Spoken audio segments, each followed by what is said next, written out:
The space station floated above a quiet blue planet, its lights glowing like stars in the dark. Inside, most of the crew were asleep, but one man still worked. Evan Reese, a maintenance engineer, sat alone in his small cabin repairing a broken tool.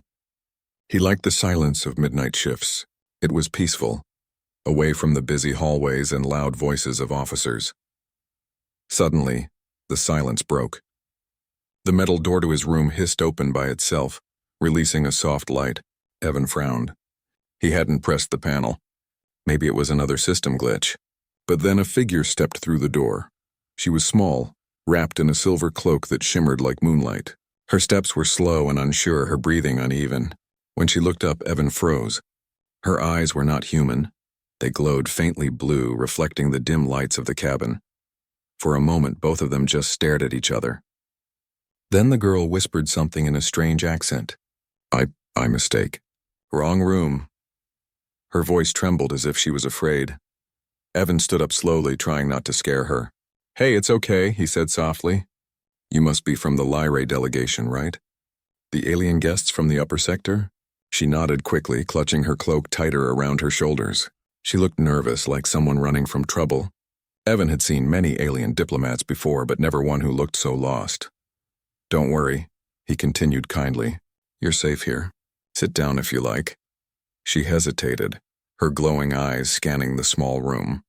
The metal walls, the tools, the soft hum of machines. Slowly, she stepped inside and sat on the edge of his bunk. Her cloak shifted slightly, revealing pale skin marked with faint lines of light, as if her veins carried silver instead of blood.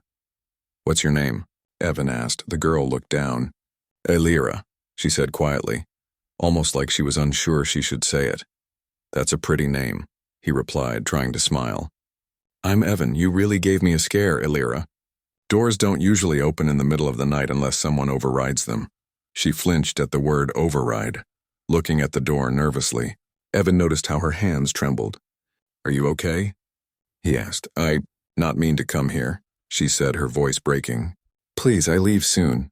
Evan frowned. "You can leave if you want, but maybe tell me what's wrong first." "You look like you've seen a ghost." Elira shook her head quickly. "Cannot tell. Dangerous." Her words made no sense, but her fear was real. Evan's instincts told him she wasn't dangerous, just scared. He grabbed a metal cup and poured her some water from a small flask. She stared at it for a moment, unsure what to do. "It's just water," he said gently. "Humans drink it all the time." She took the cup carefully, sniffed it, then drank a small sip. For a second, her eyes softened, like the simple act of kindness meant something big to her. "Warm," she whispered. "Your world, kind." Her strange words made him pause. "You've been on the station long?" 3 days, she said. "Came with a council." Her tone changed slightly. She looked away, almost ashamed. Evan guessed she wasn't just any visitor.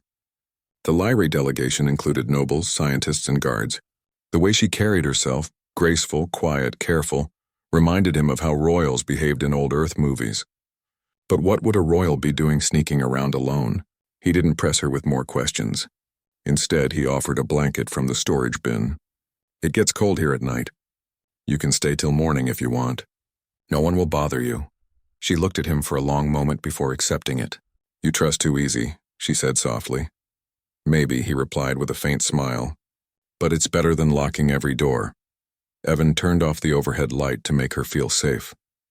Only the soft blue glow from her skin remained, lighting the room faintly like starlight. She sat quietly, pulling the blanket around her shoulders. Her eyes moved over every little thing. His tools, his jacket, a small photograph on the wall of his family back on Earth. "You miss them?" she asked, her English halting but clear. "Yeah," he said quietly. "A lot. Been away almost 2 years now." Elira nodded slowly. "I too miss home," she said.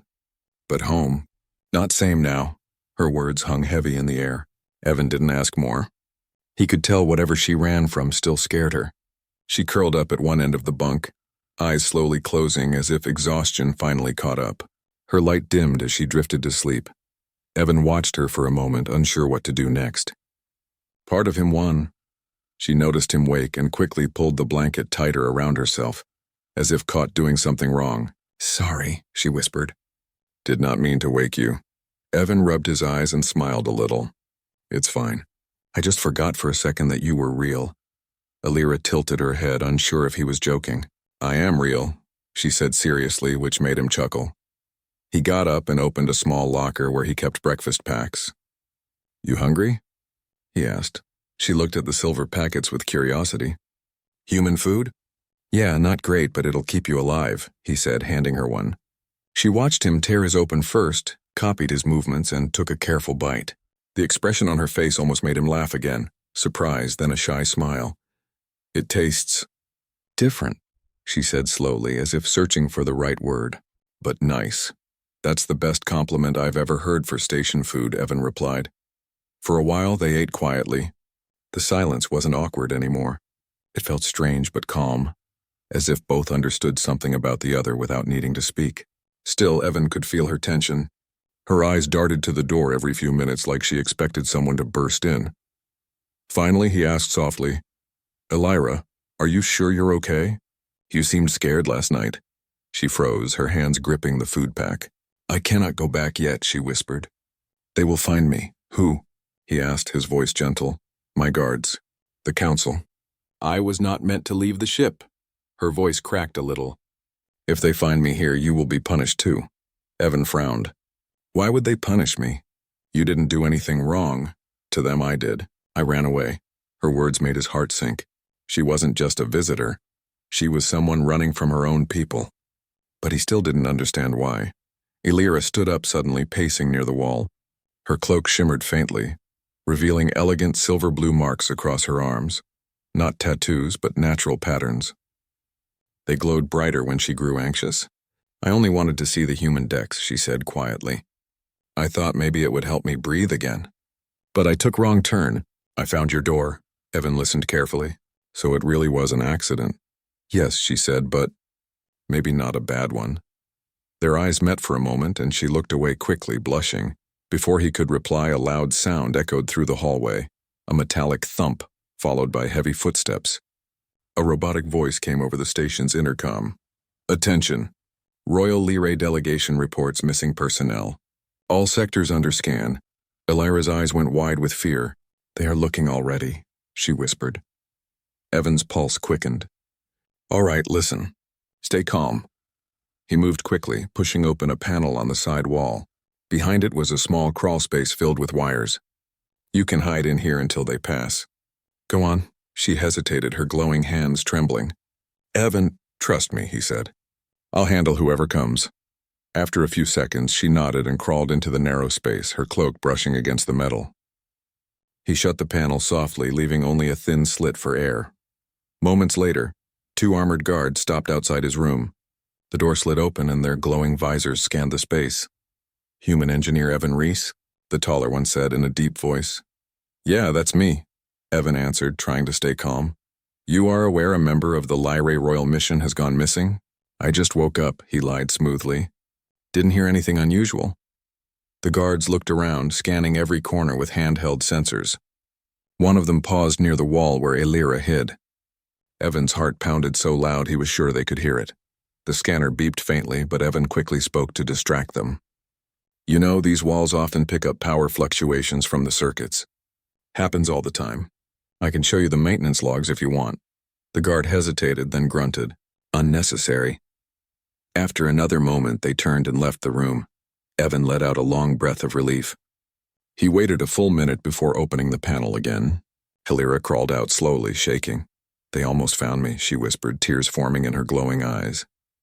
Yeah, but they didn't, he said softly. You're safe. For now. She looked up at him, her face pale but full of emotion. You risked your life, she said. Why? Because you looked like someone who needed help, he answered simply. And I couldn't just stand by. Elira stared at him for a long moment, her lips trembling slightly. No one ever said that to me before, she whispered. Evan smiled faintly. Well, then maybe it's about time someone did. The tension slowly faded from her face. She wiped her tears and took a deep breath, steadying herself. The blue glow of her skin softened to a calm light. I cannot stay hidden forever, she said quietly. They will search again. Then we'll think of something, Evan replied. I'll figure out a way to get you somewhere safe. But for now, rest. You look like you haven't slept in days. She nodded weakly, sitting back down on the bunk. When she looked at him again, her voice was small but honest. "Thank you, Evan. You are different from the others," he smiled, sitting across from her. "Yeah, I get that a lot." Outside, the stars drifted slowly past the station windows. Inside that small cabin, an engineer and a frightened alien princess shared a quiet moment that neither would ever forget. Neither of them knew what the coming days would bring. But one thing was clear. Their lives had already changed forever. The station lights dimmed into evening mode, bathing the metal corridors in a soft orange glow. Evan sat at his small desk pretending to study engine logs, but his thoughts were far away. Every sound in the hallway made him tense.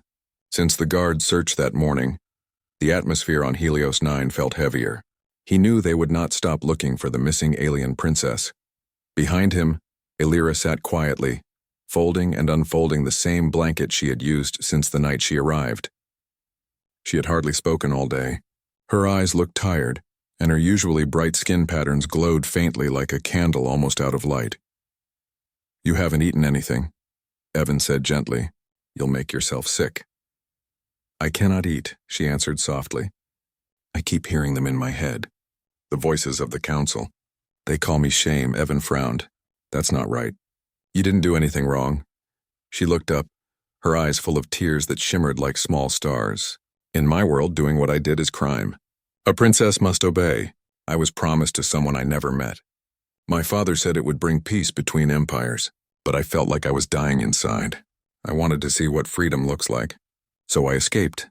The truth hit Evan harder than he expected. She hadn't just wandered off. She had run away from an entire empire. "So you came to the human decks by accident?" Elira nodded slowly. "I just wanted to breathe air that wasn't chosen for me. Then the alarm sounded and I ran. I found a door, yours." Evan leaned back in his chair, staring at her in silence. For a long moment, he didn't know what to say. He had never imagined a princess from a powerful alien race could feel trapped like that.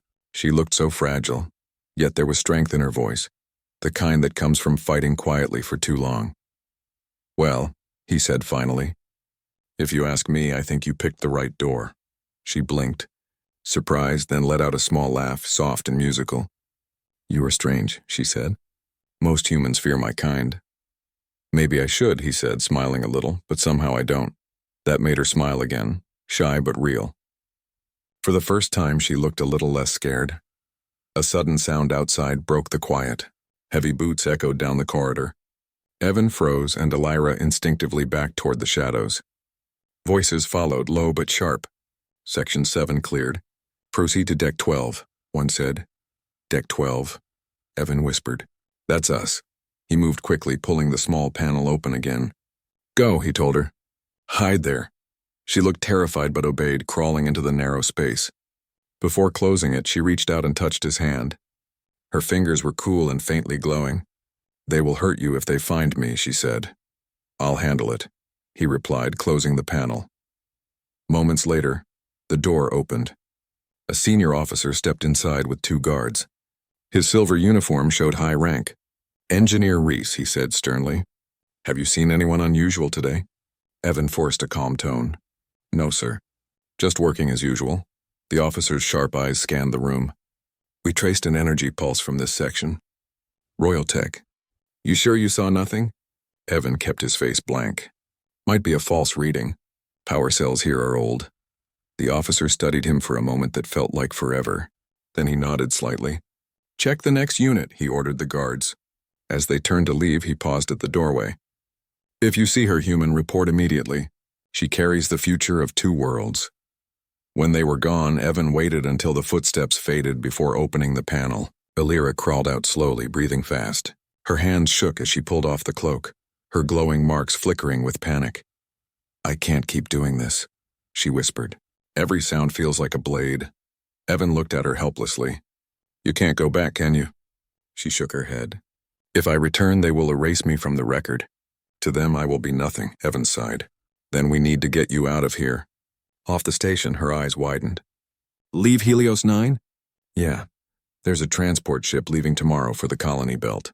I know a few pilots who owe me favors. If we can reach the hangar unseen, you might have a chance." Elira stared at him, her expression full of disbelief. "You would help me escape?" "Of course," he said simply. "No one should live in fear, not even a princess. For a long moment, she said nothing. Then she slowly stepped closer and placed her hand on his chest right above his heart. Her voice trembled as she spoke. "Your heart. It is loud, strong. You are not afraid?" He smiled faintly. "Oh, I'm terrified," he said. "But that doesn't mean I'll stop." Her lips curved into a small, warm smile. "Humans," she whispered. "Always strange." That night, they stayed up planning. Evan showed her a map of the lower decks, tracing the maintenance tunnels that led to the hangar. Elira listened carefully, memorizing every turn.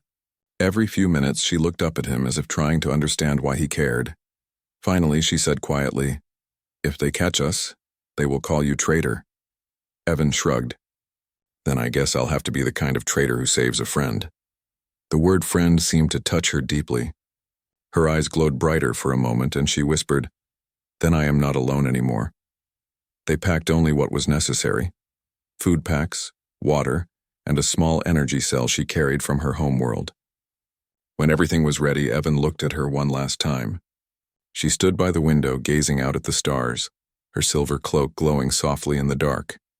He joined her, and together they watched the planet below. It was quiet and peaceful, a view both of them knew they might never see again.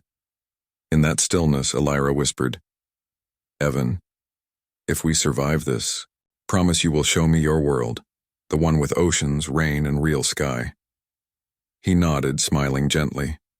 "I promise. Option? The transport ship he mentioned would leave at dawn, and if they missed it, Elira would be trapped. You all right?" he whispered. She nodded, her glowing marks dim. "Just tired," she murmured. "And afraid." "Yeah," he said quietly. "Me too." They stopped near a service hatch that opened to the lower cargo route. Evan bent down and started working on the control panel with a small tool. Sparks flickered. "This leads straight to the hangar bay," he explained. "It's not supposed to be used by civilians, but no one checks it after midnight." Elira watched his hands move with calm focus.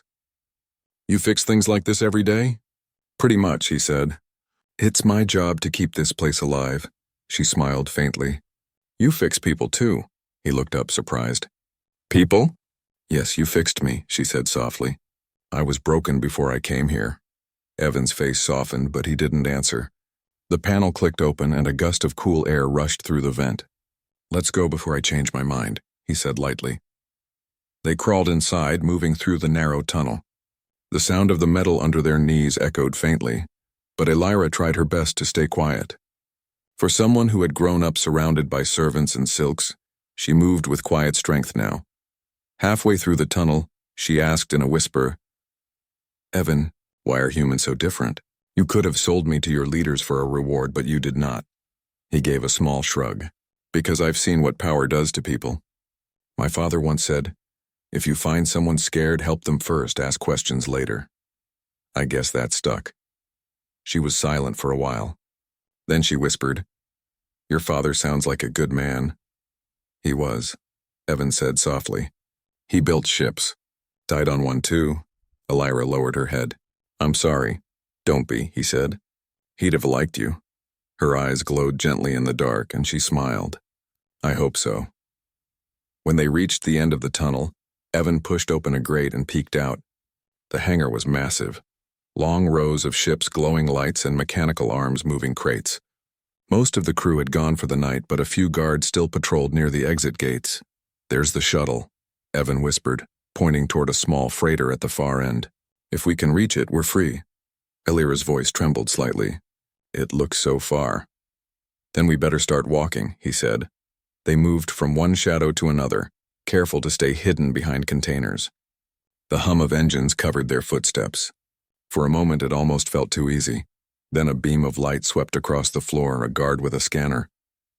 Evan froze. The guard turned slightly, his light moving closer. Elira reached out and grabbed Evan's arm. "They'll see us," she whispered.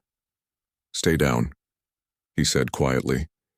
But before the guard turned away, Elira suddenly lifted her hand and closed her eyes. The marks on her skin began to glow brighter, pulsing with soft rhythm. For a few seconds, the guard's scanner flickered, then shut off completely. Confused, the guard tapped it a few times before walking away.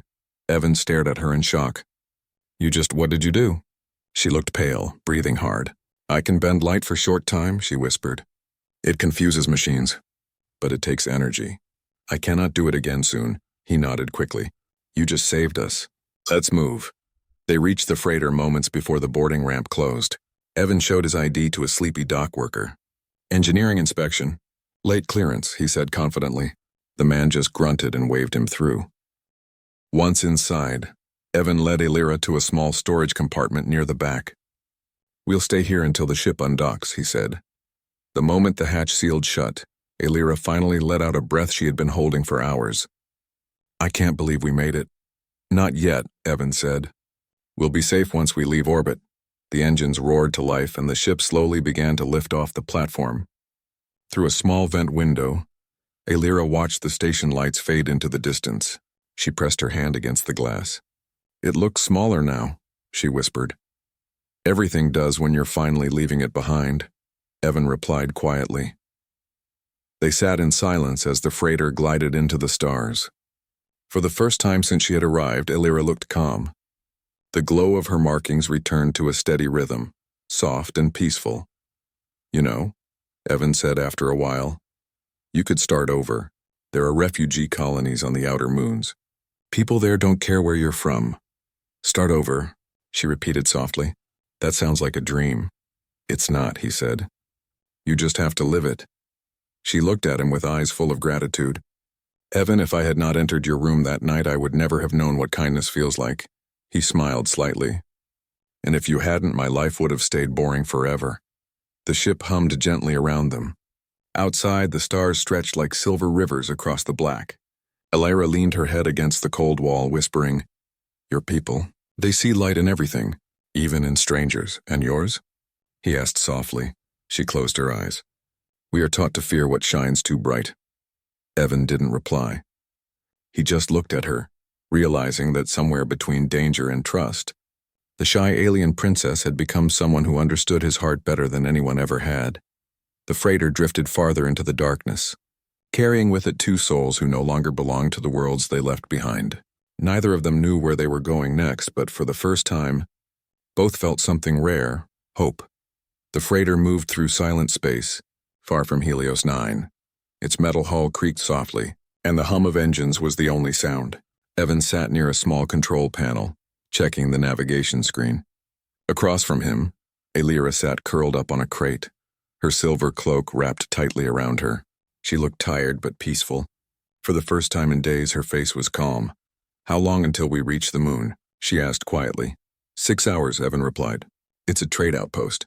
Not much there, just miners and refugees. But no one from your empire will look for you there. Elira nodded. I do not care where I go, she said softly. Only that I am free. Evan smiled faintly. Freedom's a good start. They fell silent again. The dim lights flickered occasionally, and the soft vibration of the engines filled the air like a heartbeat. Evan watched her, noticing how her hands still glowed faintly even when she rested. He wondered if she could ever live like a human, eat human food, breathe unfiltered air, walk under a real sky. Suddenly, the ship shook. The metal floor trembled beneath them and the lights turned red. What was that? Elira gasped, grabbing the side of the crate. Evan jumped to the control panel. Something's wrong. The sensors are picking up another ship. The freighter's intercom crackled. A rough voice came through. Unregistered life signal detected. Identify your passenger or prepare to be boarded. Elira's eyes widened. That's Lyran code. Your people? Evan asked. Yes, she said, her voice trembling. They found me. Evan clenched his jaw. They must have tracked the ship's energy trail. Hang on. Elira nodded weakly, her face pale but unharmed. Yes, what now? He looked out the window.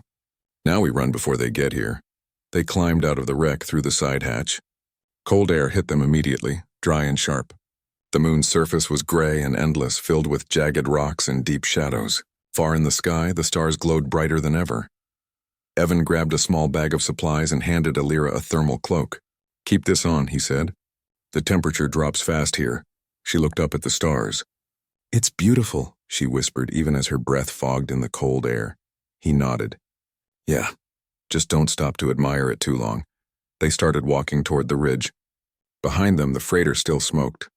In the distance, faint lights appeared. The Lyrian patrol ship descending through the clouds. They are close, Elira said, her voice shaking. They will not stop until I am taken.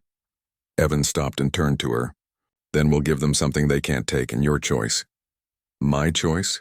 She asked, confused. Yeah, he said. You can keep running and hide forever, or you can face them and show them you're not their property anymore. Her eyes widened, fear and strength mixing in them. If I do that, they will punish me. Maybe, Evan said quietly. But if you run forever, they already win. For a long time, she said nothing. Then she looked toward the lights of the approaching ship and took a deep breath. I am tired of running. Evan nodded. Then let's stand together. They climbed the rocky ridge as the Lyran ship landed behind them. The bright blue glow of its engines lit up the barren landscape.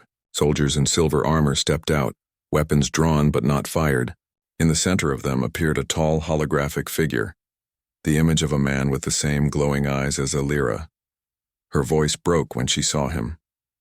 Father, the Lyrian Emperor's voice filled the air. My daughter, you have caused shame to the royal blood. Come now, and no harm will come to your human companion. Evan stood slightly in front of her, tense but calm. Elira stepped forward slowly, her cloak blowing in the cold wind. I am not your property, Father, she said firmly. I am your child. You taught me to seek truth. Now I have found it. The hologram's eyes flashed. Truth does not belong to humans. They are beneath us. Evan spoke then, his voice steady. Maybe. But sometimes the ones you think are beneath you end up saving you. Elira reached for his hand. I will not return as a symbol, she said, her voice shaking but strong. If I go back, it will be as myself. Her markings glowed brighter, filling the dark valley with silver light. The soldiers hesitated, unsure what to do. The Emperor's hologram flickered, his voice breaking through static. You dare defy me? Yes, she whispered. Because for the first time I know what courage feels like. The hologram vanished. The soldiers lowered their weapons and stepped back. One by one, they retreated to their ship and flew away, leaving only silence behind. Evan turned to her slowly. You did it, he said. Elira's eyes filled with tears, but she smiled. No, we did. As the moonlight bathed them in pale glow, they stood side by side. No longer a frightened princess and a simple engineer, but two souls who had fought for something greater, freedom, truth, and the right to choose their own path among the stars. The silence after the Lyrian ship left was almost unreal. Only the cold wind moved across the gray surface of the moon, carrying small clouds of dust around them. Evan and Elira stood there for a long time, breathing hard, trying to understand what had just happened. The stars above them were brighter than ever, endless and calm, as if watching over the two of them. Evan finally broke the silence. They're gone, he said quietly. I don't know how, but they really left. Elira's eyes glowed softly. He heard me, she whispered. My father never listens to anyone, but he heard me today. Evan looked at her with quiet pride. You faced him. That took courage. She smiled weakly, her voice trembling. I was not brave alone. Her legs shook, and before Evan could say anything, she collapsed forward. He caught her just in time. Her glowing marks flickered like fading embers. Hey, stay with me, he said quickly, kneeling beside her. You're just tired. You pushed yourself too hard. Elira's breathing was shallow. The light inside me. It burns when I use too much power, she murmured. It needs time to heal. Evan wrapped his jacket around her shoulders. Then we'll rest. No one's chasing us anymore. He helped her toward a rocky shelter near the ridge, a shallow cave that offered some protection from the cold wind. Inside, he set down their small bag, activated a small heat pod, and watched the soft orange glow fill the space. Elira sat close to it, her eyes half closed, her silver cloak draped around her like a second skin. For a while, neither of them spoke. Evan checked the signal from the wrecked freighter. It was dead, no power left. They were completely cut off from the station and any human communication. But for some reason, he didn't feel panic. The moon was quiet and they were alive. After a few minutes, Elira spoke softly. When I left my home, I thought I would only find fear. But I found you. Evan looked at her and smiled faintly. You found trouble, that's for sure. She laughed quietly, a small sound that warmed the cold cave. Trouble that saved my life. Evan leaned back against the wall, his eyes watching the soft flicker of the heat pod. You know, when I was a kid, I used to look at the night sky and wonder if anyone out there felt lonely like we do on Earth. I never thought one day I'd meet someone who actually came from those stars. Elira turned her gaze toward him. And I never thought anyone from your world could make me feel safe. Their eyes met for a long moment. It wasn't romantic or dramatic, just deep understanding between two souls who had crossed worlds to find meaning. Outside, the wind grew stronger, whistling softly through the rocks. Evan adjusted the heat pod, making sure it stayed warm. "We'll need to find food tomorrow," he said. "This moon used to be a mining base. There might be a shelter or supplies left behind." Elira nodded. "I can walk tomorrow. My body will recover," Evan smiled. "Good. You're tougher than you look." Her lips curved slightly. "You say that like a compliment." "It is," he said simply. Hours passed quietly. Elira eventually drifted to sleep, her breathing slow and steady. Evan sat nearby, watching her glowing patterns fade to a calm silver pulse. He felt strangely peaceful. In the middle of nowhere, beside someone who didn't belong to his world, he felt less alone than ever before. When morning came, the gray sky brightened with a pale blue hue from the nearby planet's reflection. Elira stirred awake, her strength returning. Together they began walking across the rocky plains. After an hour they spotted a faint shape in the distance, a metallic structure half buried in dust. As they got closer, Evan realized it was an old mining outpost. Its doors were still sealed but not destroyed. "This could be it," he said with hope. He worked on the control panel while Elira watched the horizon nervously. After a few minutes, the heavy door creaked open, revealing a dark interior filled with equipment, storage crates, and faded banners of an old earth mining company. Inside, the air was thin but breathable. They found power cells still half charged and even a few sealed rations. Evan smiled with relief. "We'll be fine here for a while." Elira walked slowly through the room, touching the dusty walls. "Humans built this," she said softly. "Even far from home, they make places to live. My people build only to control. You build to survive." Evan looked around. "Maybe that's why we keep spreading out, because we're always looking for a place to belong." Elira smiled sadly. "And I thought only my kind felt that." They shared the small meal together in the dim light of the station. Elira asked him to tell her about Earth, about oceans, rain, and trees. Evan described the sound of thunder and the smell of wet soil after a storm. Her eyes filled with wonder. "It sounds like magic," she whispered. "It's just nature," he said. "To me," she replied softly, "that is magic." Hours passed, and the day slowly faded into night again. Evan fixed a broken transmitter while Elira helped by adjusting the power flow with her glowing touch. The signal crackled weakly, but no message came through. "Someone will find us eventually," he said. Elira nodded. "Even if they don't, I am not afraid anymore." Evan looked at her, curious. "Why?" she smiled gently. "Because I am no longer running from who I am. You showed me that I can choose my path." He felt his chest tighten with quiet emotion. "I didn't do much," he said. She shook her head. "You did enough." As the night deepened, the stars filled the sky once more. The reflection of their light spilled through the broken roof, casting silver patterns across the floor. Elira stood at the entrance, her eyes shining as she looked at the horizon. Evan joined her, standing side by side in silence. Somewhere beyond those stars was Helios 9, and beyond that, her homeworld, but neither of them looked back. Evan smiled faintly. "Every day. But I think about what my father used to say. Home is not always where you were born. Sometimes it's where someone waits for you." She looked down, her hands glowing faintly. "And who waits for you now?" He met her eyes. "You, I think."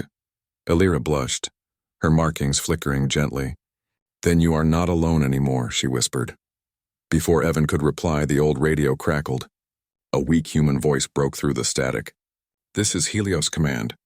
Reading unknown beacon from Lunar Sector 9. Identify yourself." Evan's heart jumped.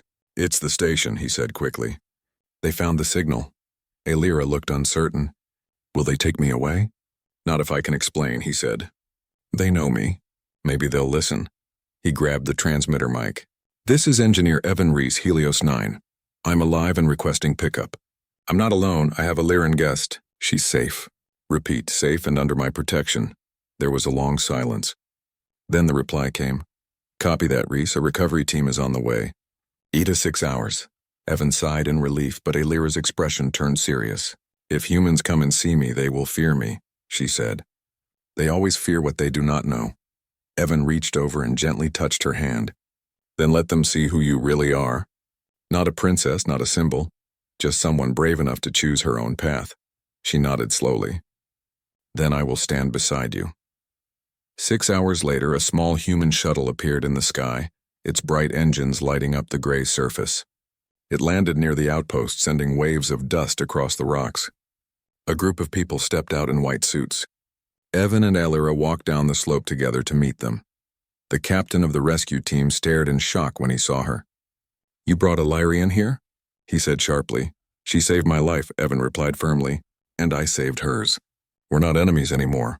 The captain hesitated, unsure. He looked at Alira carefully. Her soft, glowing patterns reflected off his visor. Instead of fear, she saw curiosity in his eyes. If you come aboard peacefully, he said, no harm will come to you. Alira nodded. I mean no harm. I only wish to live free. They boarded the shuttle, and soon the moon faded behind them. Through the window, Alira watched it shrink into a small silver dot. It was our home for a short time, she said quietly. Yeah, Evan replied, smiling. A strange little home in the middle of nowhere. When they returned to Helios 9, news spread fast. A missing human engineer had returned with a royal alien. There were meetings, questions, and endless reporters trying to understand the story. But instead of fear, something unexpected began to happen. People saw how Alira spoke calmly, kindly, with humility. They saw how she stood beside a human as an equal. The story of their escape spread across both worlds. Within weeks, peace talks began between the Lyraean Empire and Earth's Council. The old tensions faded, replaced by cautious hope.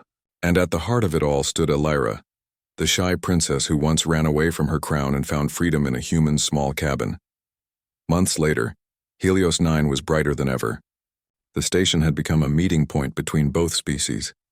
Alira now served as a bridge between them, a voice of peace, respect, and truth. She dressed in simple human clothes, her glowing marks visible but gentle.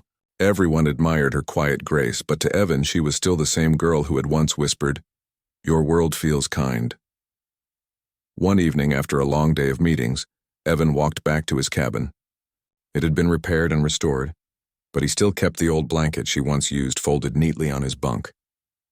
He sat down, staring at the stars through the window. Life had changed so much since that night.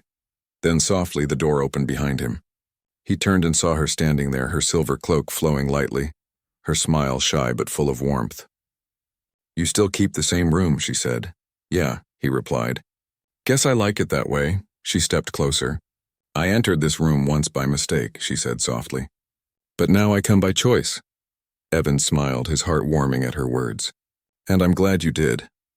They stood together by the window, looking out at the endless stars.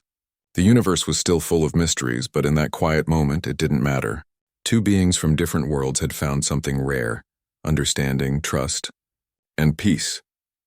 As the lights of distant ships moved like fireflies across the dark, Alira whispered, Your people taught me what it means to be free.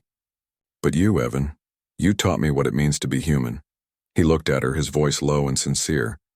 And you taught me what it means to believe again. She smiled, resting her hand against the glass where his reflection met hers. Then we both learned something worth keeping. Outside, the stars shimmered brighter as if blessing their strange friendship. In that quiet room on Helios 9, the shy alien princess and the lonely human engineer stood side by side, no longer divided by species, fear, or fate. They had crossed galaxies and found something more powerful than war or empire: